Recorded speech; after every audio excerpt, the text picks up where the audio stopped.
Hello and welcome to this week's This Racing Life, where ahead of the flat season and off the back of another classic for the team last year, we go behind the scenes at Richard Hannon's 2 yards.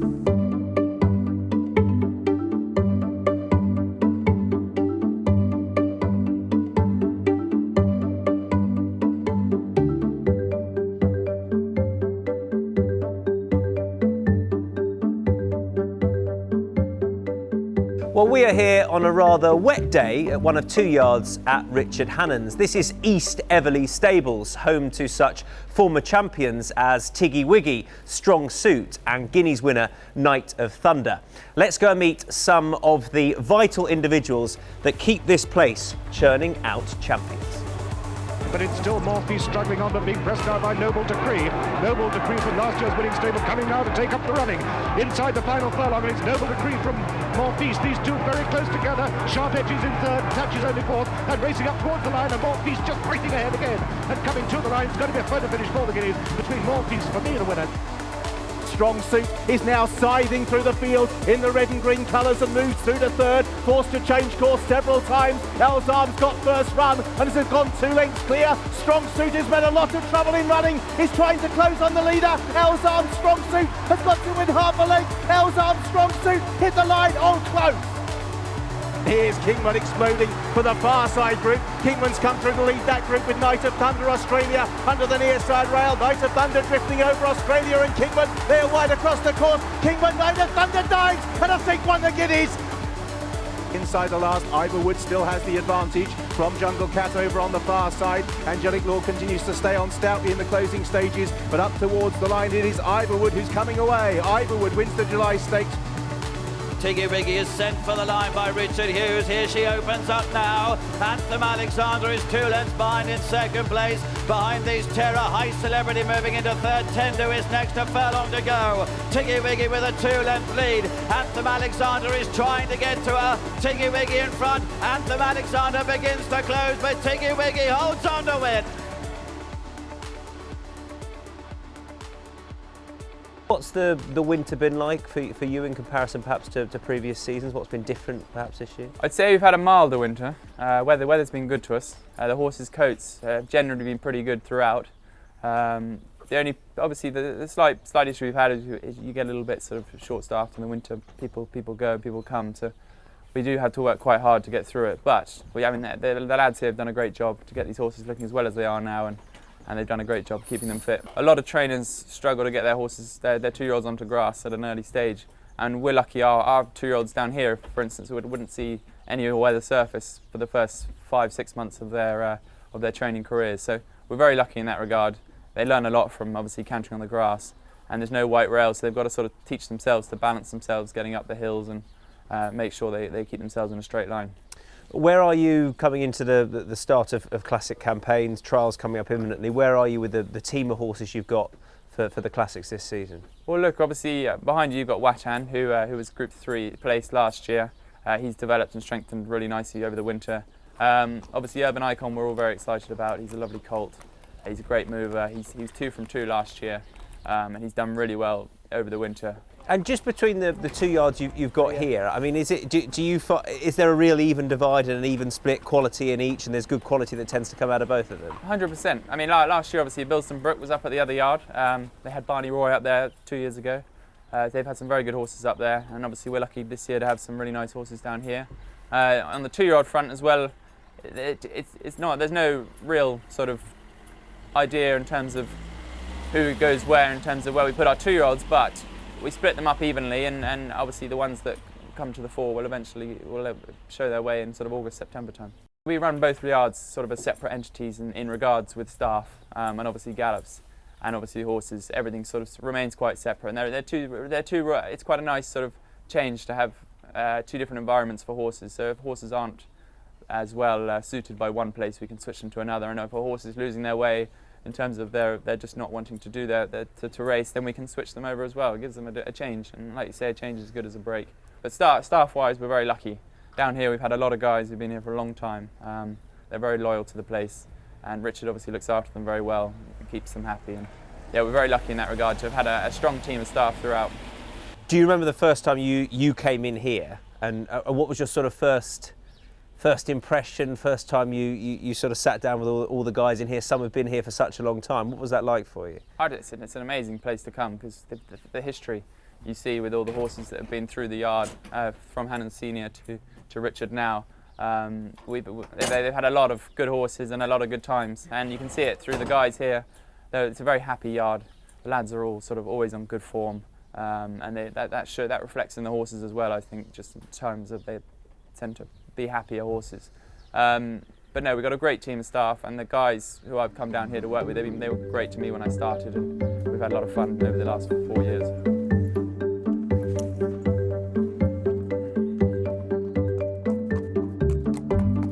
Steve, how many years at Richard Hannon's now?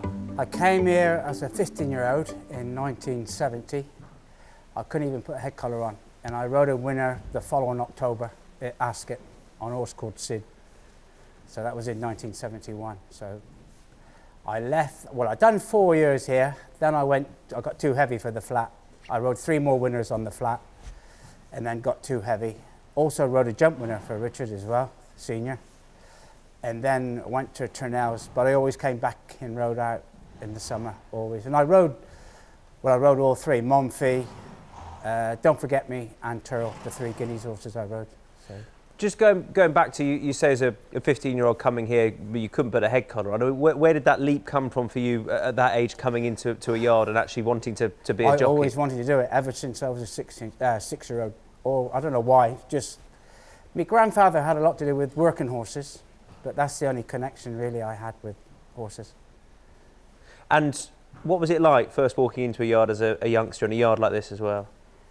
Wasn't that, because we weren't big then. We only had, I think we had about 20 horses here then. And it was the first year Richard started training. So it was something new for me, and I fitted in quite well. And the lads were good. The old lads sort of looked after you. They give you a bit of stick, and I got tied up my hay net up in the hayloft for a couple of hours one afternoon. But that's part and parcel when you first come into racing, in them days anyway. Could you have any idea when, as you say, you and Richard Hannon Senior both starting off in the same year together, that it would turn into this and the amount of success that this yard as a whole have had? No, not really, no. He was a great entertainer, which he still is now, mind. But I remember he'd come to me one morning about, come on, he said, we're going to pick some horses up Bristol way somewhere, and he didn't have a clue. We ended up going across the suspension bridge in a 4-horse box, so I don't know where it is. It's down here somewhere down here on the left it was. And the 2 horses were Crespinel and Monfils. One won the fillies Group 1 at Goodwood, and the other horse went on to win the Guineas. So, and that was how it all started. Just, you know, being at the right place at the right time. So had he seen the horses before that, or this? I don't think he had. No. A fella, Jack Davis, rang him up and just said, "Can you go and pick him up?" So, and that was probably the start of it. Yeah. And he, Richard Hannon Senior, always had an eye for a good horse. Still has an eye for a good horse. Don't have to spend big. No, still has. He's amazing. Marty Ventura's going to win the National as they come to the line. Marty Ventura's won it for 92-year-old Jim Joel. Second is Lazarevich. 32-year-old Steve Knight succeeds for Mr. Jim Joel, the oldest patron of national hunt racing and flat racing in Great Britain. Well, I suppose your greatest moment was riding a Grand National winner? Yeah, I had some great ones. You had some brilliant ones, didn't you? I rode some good horses, and to pinpoint, yeah, obviously that was the highlight. But I rode 3 winners at the festival. I won a Whitbread when I was very young. So I was only about 20 when I won the Whitbread Gold Cup. And to meet the Queen Mum, that was a highlight as well. So I've had some good times. And did you achieve everything you wanted to in that riding career? Looking back now, do you think you given where you started out, your aspirations then, you got to where you wanted to be? I think so, yeah. I thought had my time over again, I'd have put myself forward a lot more. I think I didn't put myself forward enough. Maybe I don't know. But I think it's a lot easier now with the agents. I think they do all the dirty work, ringing the trainers up for rides and that, and I wasn't best at doing that. So. It just wasn't like that then? No, you never had no mobiles or anything like that, you see. So In recent times, Steve, who would be some of the horses you're most proud of associating with here at Richard Hannon's? Oh, there's quite a few. Turo I liked a lot. Tiggy Wiggy, she was exceptional, and same with Lyric Fantasy. She was a little pocket rocket. You know, there's a lot. I had a lot to do with an old horse called Brave Edge, who had his own way. He either went on the gallops or he didn't. And then when he did go, he had two speeds, either dead slow or dead fast. And you get, you know, you're attached to them. Even the, you know, the ones that probably aren't so you know, top class, but they've all got a character, every one of them. We naturally come to appreciate and love the good ones, who Yeah. you get to see out doing the you know, winning the group ones, if you like, or whatever, or you know, top weight carrying performances in a handicap. But here in a yard, the favourites they're not necessarily the best, are they? They're not. No, they're not necessarily the best. The lads just get attached to them. They really do, you know. But they're like humans. They've all got a character, every one of them. They really have, you know. What's it like here when you have a horse who goes up and wins at the top level? And do you really, particularly at this yard, do you really celebrate that? Do you really feel it the next day when everyone comes in? Yeah, they do. Yeah, you know, the group once, then they go down the pub and they have a few jars, and then you know, you've got to. They don't come very often, the group ones, so you've got to celebrate when they happen. You've got to celebrate. You still loving riding out each and every day? Yeah, I love it. As much as ever? Much as ever, yeah. And probably more now. Because you don't have to rush off and go anywhere.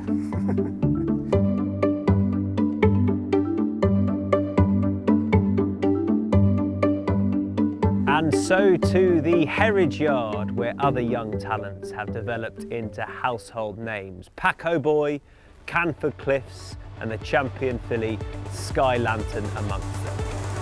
Paco Boy going well on the heels of Lord Shannikill, absolutely cantering at the moment as they go towards the final furlong and a half.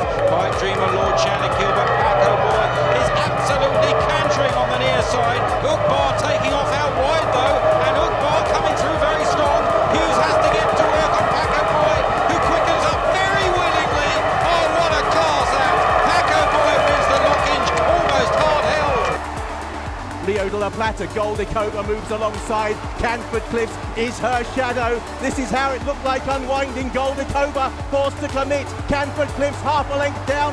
Cityscape on the outside is not a sprint force. Goldie Cobra from Canford Cliffs.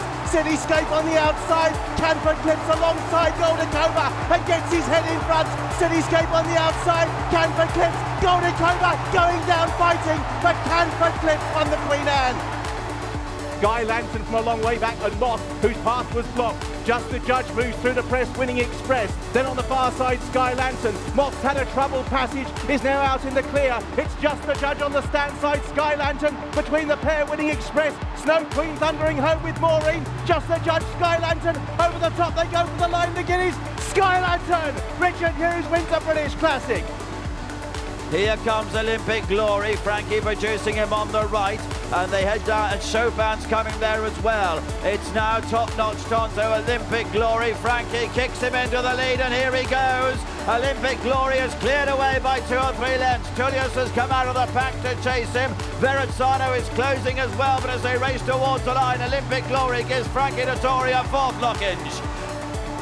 Toronado angled for a position, and then side glance from Tullius and Producer, and Anadin is the first to commit with a furlong and a half left to go. Moves on into a narrow lead, challenged on the near side by Toronado, who's coming with a thundering run, and Toronado now sweeps through to take over. Verrazzano gives chase, and then Anadin, Toronado, Verrazzano trying hard to close. Toronado a class apart, however, and wins the Queen Anne.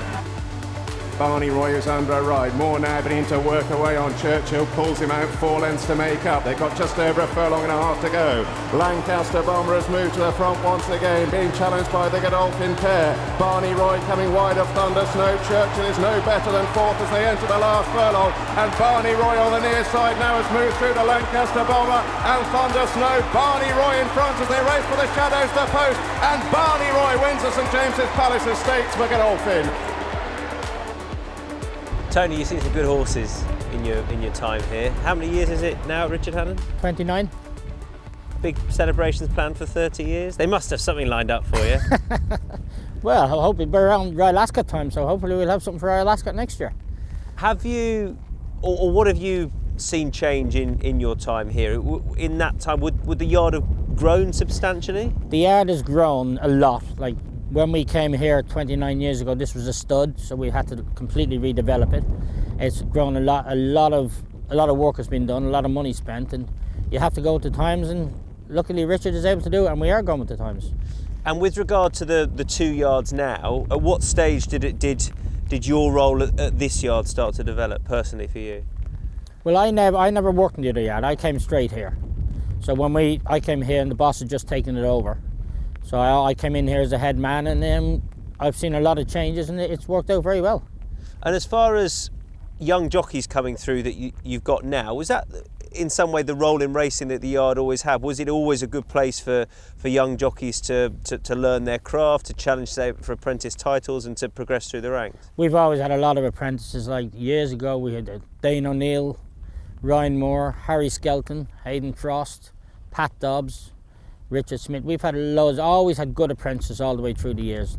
I think every year we've always had made apprentices. Richard Perham, an awful lot of champion apprentices as well. Why is that, do you think? Is that does it have to be a yard of a certain size, do you think, that's able to do that? Or is that something that Richard Senior and Richard Juniors continue to carry on that trend that have always looked for? Yeah, well, you like to make your own apprentices, and when they do become fully fledged jockeys, they know how you want the horses ridden, they know how you want the 2-year-olds treated, and it's so much easier when they come here, they learn their trade, and they stay here, and most of them do stay here, and they still ride for us at a later date. Is there a horse that, or a couple, or perhaps even a time period that stands out the best in your mind, that you're most proud of looking back? Camphor Cliffs. Sky Lantern was super, but Camphor Cliffs, he won 3 years on the trot at Royal Ascot. Now, it's very hard to get a horse to go to Royal Ascot 3 years, but he won 2-year-old, 3-year-old, 4-year-old at Royal Ascot, and that took a bit of doing. Why was he so special, do you think? He just had class. He just had class. And he had a hell of a temperament, very sound horse. He was just very classy. Sky Lantern, and giving Richard his first classic, that must have been a really special day. That was super. She was absolutely super. We didn't fancy her that much. Even though we took her to Ireland for the Migler, she wasn't that well fancied, and she won very well. And we always knew we had a very good filly then. And even when she ran at Newmarket in the Nell Gwyn, we were very pleased with her run, and we did fancy her a lot in the Guineas. We really did fancy her. She done it very well.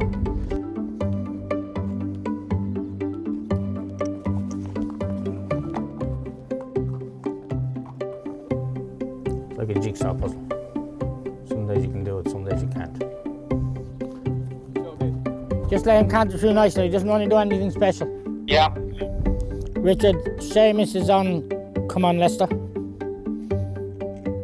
And can you tell Peter and Ross that I'm going to leave 2 here in the ring? We're here now, there's a lot of 2-year-olds coming up the gallops. Do you know, and you think, going to be good, not so good, might be, or do they surprise you throughout the year? You can pick out 3 or 4, but hopefully there's always one that will surprise you. And they're nice. Is this the best time of the year? I know it's raining, but other than that... This is the best time of year. This is the best time. What is it you like about this time? Just the 2-year-olds, you see. When we canter them up in a bunch, you can pick one out, and hopefully you go on and work that. You put a jockey on it the next week, and yes, that's good. And jockeys tell you when they run, and when we're ready to run. And so this time of year, we're not too keen on the early 5 furlong races, but when the 6 furlong races get going, that's when we want to get them going. Do you feel lucky to do this day in, day out? Or yeah. Or at any stage, does the novelty wear off? Or is it never difficult to get out and come into work doing this? I'm lucky to be doing this job. Very lucky. Yeah. And you think about the time you had with Richard Hannon Senior as well. I mean, those years must have been incredible. Well, things have never really changed. He's still here. You still call him the boss. But Richard is the boss. But yeah, it hasn't changed a lot at all. And as far as the staff go, you're pretty lucky? We're lucky. We've got good staff. We've got plenty. We've got some very good riders, which makes a hell of a difference. And they seem to have a lot of respect for you, Tony. I know you what you say around here goes. Well, I haven't got the long Tom with me now, but that's the way to get respect. Billiston-Brook, the red sleeves over the far side, putting in a big challenge, and here's Alton Order nearest to as well, Soliloquy behind those, but Billiston-Brook and Sean Levy are leading inside the last furlong. Lawrence in second place, they run towards the line, Billiston-Brook in front, she's going to win the Kipco 1000 Guineas with Sean Levy, Billiston-Brook the winner. Since your time here, and I'm saying this knowing that you've won a classic on a filly, but has there been one horse that really sticks out for you that sort of took you perhaps to the next level? Was it her perhaps, or another horse? I would say her, you know, like I've found a few that probably I haven't had the opportunity to ride all the way through, you know, like I remember riding out Tornado a long time ago, and Banny Roy and things like that, but like I wasn't in the position to carry, like I won his maiden in Haydock on him, but I wasn't in the position to ride him all the way through his career. It's not because no one's fault or anything like that, but that's racing, you know. But like she would be the one to carry me through, because she's the one that I've ridden all the career and that's taken me to that level. And this yard, it must have been absolutely huge to have a Guineas winner. When she came back, when she got back here, when you were in the following day, what was that like for you all? Well, for me it was a great thing, because like one of the things you want to tick off as quick as you can is getting into that top class racing and coming out on top. Like everyone wants that Group 1, and once you've had that, it's kind of easier look to the future, you know, because knowing that you've done it. The other side of it is like people at home that do all the work with the horses and all that. They need that every year. You know, it's hard to go through a year with so many horses and so many horses to look forward to, and then get to the end of the year disappointed. Everyone knows that in racing, and that is a part of racing. But once you've got there with a winner like that, like it makes everything easier. Do you feel in quite a privileged position now? Privileged, yeah, but I also feel like I've worked hard enough to get here. You know, I don't feel like I'm here because, you know what I mean, someone's holding my hand and doing it for me. You know, I'm here because I've worked hard enough to get here, and I enjoy it, and I'm happy to be here, basically. How frustrating was the back end of last season? It was frustrating in a lot of different ways. It was, I thought I'd ride the most amount of winners that year. I thought that would be the year I'd definitely ride 100 winners, and the Guineas was just icing on the cake, to be fair. And then when I fell off in Salisbury, I've never been hurt before, touch wood, and it was just a different part of my life. I didn't know what to expect. I didn't know what it'll be of it, and it was frustrating and character building, I'd say. And it was a lot of things. And you know what? It's grown me up an awful lot. I've seen a lot of other jockeys go through it, but never really understand how hard it actually is, genuinely, to get hurt and then have to work towards coming back. It's quite difficult. More hungry for this season now off the back of what happened at the end of last? Oh, very much so. You know, like, I think we've come off to a good start. I played it all well, so no problems at all with my shoulder or anything like that. I've had a great deal of help at OC House and everyone involved down there, and look, we have a lot of horses to look forward to. So yeah, definitely thumbs up for the season. 100 this season? 120.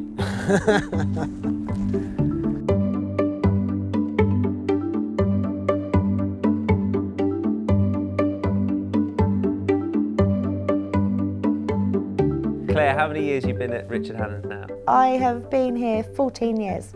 That year, in that space of time, you must have been associated with some pretty good horses.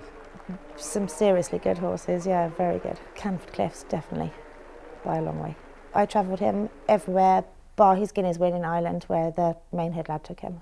Was there one trip that really sticks out in your mind as the best of them? Ascot, when he beat Goldacova. It was just amazing. I followed that filly all around the world with Paco, trying to beat her and couldn't, but when he beat her at Ascot, it was amazing. Do you get some, Claire, that are, I mean, just naturally trickier than the others, and that you might have a different approach to taking them racing because they can be that bit trickier? Yeah, they're like people. Every one of them has got a different personality. You just have to cater for each one individually.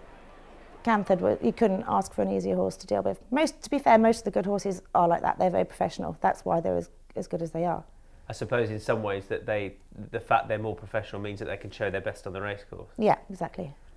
Now, I mean, we're having a look at you packing some bits for the racing today, and I say some bits. There is a lot that goes into that. I think not as much as perhaps we might expect when it comes into what you have to get sorted for going racing. On a busy day, how much of your morning is spent sorting out what you got to send away racing? Most of it, because I'm having to sort the drivers and the lorries out, make sure they're all geared up and ready to go and know where they're going and what they're doing.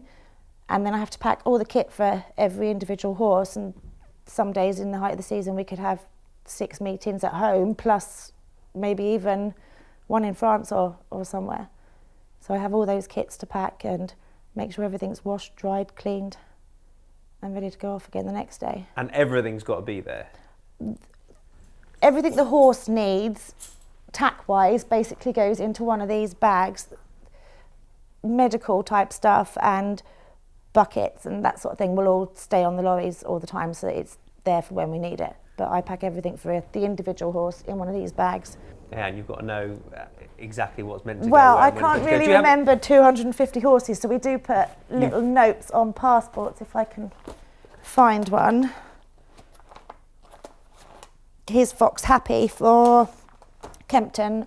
Tomorrow night he's down for a ring bit and a cross noseband. So you know, based upon that document, what you've got to get sorted out for going to the races. Yeah, and Kevin in the office puts the colours on them so that I'm not having to try and remember who owns every single horse, and between us we have it quite well sorted, I think. But it is, I mean, this would be sort of, I mean, not just firepower-wise, but numbers, pure numbers, one of the biggest yards going. So as far as what your day-to-day is, I mean, it from start to finish, there must be so much to sort out. Yeah, well, I kind of start my day by, I've got my own yard out there, so I've got 43 horses over there. I have to feed them, make sure they're okay. Then I come in here and I start making sure the racing is all sorted before I go back out there and do whatever I need to do there, give them the lunch, and it's non-stop. We are so, I think, lucky this side of things to be able to just to be able to come in and do these, but also to go and see the horses when they're racing. We in the main see them when they're racing. They turn up at the start, they finish the race. Thank you very much. There is so much that goes into it. Goes into making sure they turn up there. Do you think that's starting to get appreciated now? I hope so. There's definitely, I think it's more publicised how much the lads do and how much their horses mean to them. Whereas before, I think it was just people just saw them turn up at the races and not much more thought was put into it. But there's lads out there that would do anything for those horses that they look after. Do you see that here in this yard, the amount of love and care and attention that goes into them, and between the staff here as well, particularly those that I'm sure that have been here for as long as you have or longer than you? There must be a lovely atmosphere built upon that. Yeah, there is, and we wouldn't be here if we didn't love the horses. That's what we do it for. You can watch them come in as babies and watch them grow and hopefully go on with races. That's it for This Racing Life this week. Thanks to everyone that's been a part of the show and to you for joining us. We'll see you again next week.